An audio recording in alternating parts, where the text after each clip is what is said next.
Then he went to another guy. एक और व्यक्ति He के said, pass no, it's not automobile. You have to do this. He उन्होंने did कहा that. नहीं ऑटोमोबाइल ने ये Every करना है, time उन्होंने वो किया। he was disappointed. हर बार निराश हुए। And he used to tell me, और मुझे बताता था, this prophet said, I'm gonna be blessed. इस भविष्यवक्ता ने कहा था कि मैं आशीष दूंगा। And in that time, I was just reading the word and growing in the word. और उस समय में मैं वचन पढ़ रहा था, वचन में बढ़ रहा था।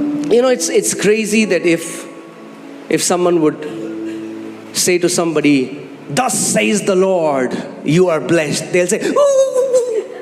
और हैरानी की बात है, अगर कोई किसी से कहे कि यहोवा की ये वाणी है कि वो तुझे आशीष देगा, तो लोग खुश हो जाएंगे, बहुत उत्साहित हो जाएंगे। But the Bible is screaming that you are blessed with every spiritual blessing in the heavenly places. We don't believe that. पर बाइबल इस बात को चिल्ला के कह रही है कि तुम हर एक आशीष से आशीषित हो स्वर्गीय स्थानों में, और हम उसको मानते भी नहीं हैं। I'm telling you, if you can come to a place where you can learn to receive the written scripture as if Jesus is standing before you and saying it to you, you will see great exploits. मैं कह रहा हूँ, अगर आप उस जगह पे आ गए जहाँ हर एक वचन को आप ऐसे ग्रहण कर रहे हो कि यीशु आपके सामने खड़े होके आपसे ही बात कर रहे हैं, तो आप महान काम करोगे जीवन में। One scripture. एक वचन। One scripture. आप ट्राई कर लो। You try it. When you read the Bible, don't read the Bible to finish 5 chapters or 10 chapters. That's not the in 1 year. जब आप बाइबल पढ़ते हो तो 5 अध्याय या 10 अध्याय खत्म करना उद्देश्य नहीं है कि एक साल में मुझे पूरी बाइबल पढ़नी है, तो क्या मिल जाएगा, तमगा मिल जाएगा। And then you'll go to people. How many times have you read the Bible? कितनी बार पढ़ ली बाइबल? हाँ, कितनी बार? One time. एक बार। 10 times. 10 बार। 10. So what? तो क्या हो गया? If reading the Bible more is making me a Pharisee, अगर ज़्यादा बाइबल पढ़ के तुम फरीसी बन रहे हो, and I'm comparing myself with other people, और तुलना कर रहे हो अपनी and दूसरों it's से, puffing up pride in my और heart, घमंड से भर रहे हो, what good is that? उससे क्या फायदा? So it's not about reading 10 chapters a day. Please get me. It's about finding the spiritual manna. It's about finding the Rema word.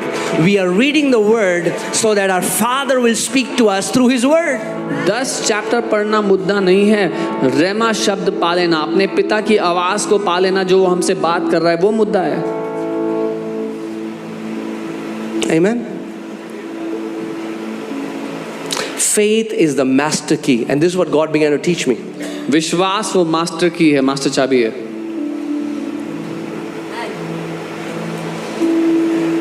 You know, for those people who know, for those people who don't know, I was sick, we were broke, and you know, bank people used to call us every time. मैं बीमार था, हम कर्जों में डूबे थे, bank के लोग हर समय कॉल करके, and they were very kind. बहुत अच्छे, बहुत दयावान थे।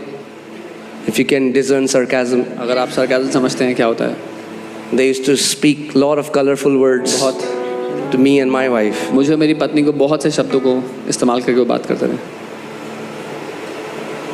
and I didn't know what to do.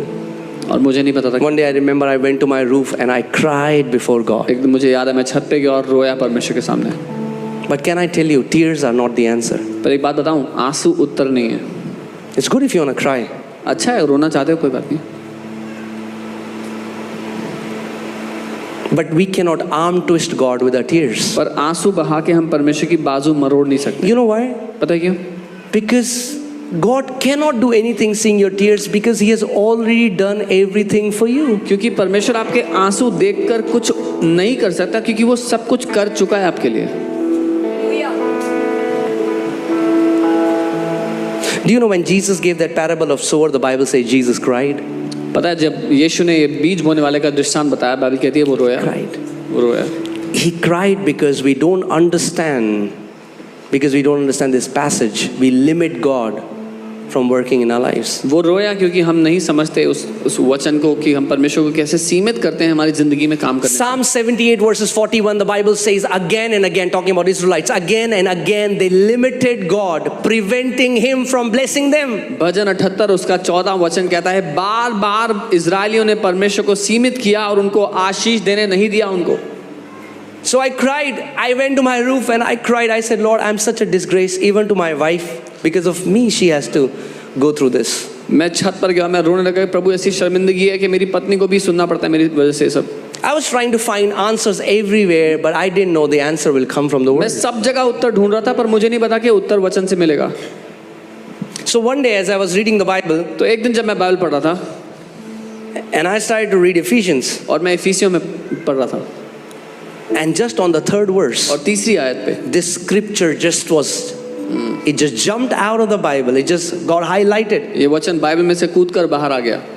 Blessed be the God and Father of our Lord Jesus Christ, who has blessed us with every spiritual blessing in the heavenly places in Christ Jesus.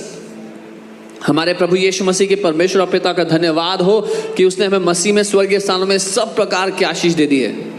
And I could not read my Bible anymore. और अपनी Bible को मैं आगे पढ़ ही नहीं पाया। I said, wait a minute. मैंने कहा रुक जाओ, The Bible is saying I'm already blessed. Bible के लिए मैं पहले से ही आशीष Why am I begging and crying and trying to convince God to bless me when the Bible already says I am blessed? And not just I am blessed with every spiritual blessing. तो मैं भीख मांग कर रो और गिड़गिड़ा क्यों रहा हूँ परमेश्वर से कि जब बाइबल कह रही है उसने मुझे पहले ही सारी आशीषें दे दी हैं, तो मैं क्यों रो रहा हूँ? And I understood. और मैं समझ गया, I don't believe the Bible. को मानता नहीं हूँ। So I went to my wife and I said, Monu, मैं अपनी पत्नी के पास गया, मैंने उनसे कहा I'm gonna labor in the word मैं- until